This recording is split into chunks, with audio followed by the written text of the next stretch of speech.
Hi y'all! I've been using the Arc for Windows beta for a couple days now, so I'm going to show you around and tell you what I think. Let's hop right into it.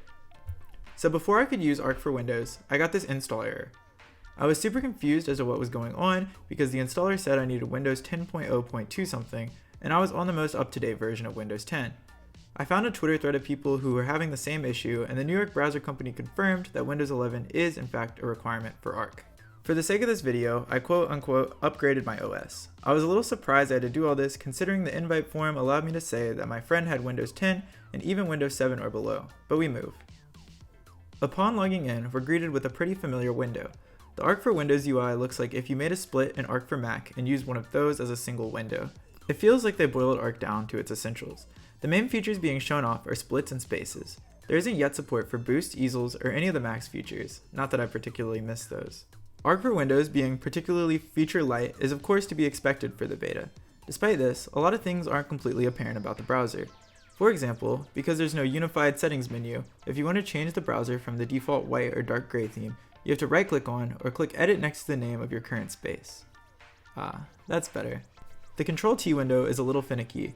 I currently have a bug where when you right click on the URL field, the entire menu disappears, meaning you have to use keyboard shortcuts to copy and paste a URL currently. I went to YouTube and tried Arc's picture-in-picture, but that hasn't been implemented yet. So I went to the Chrome store to download Google's picture-in-picture, but interactive extensions haven't been implemented yet.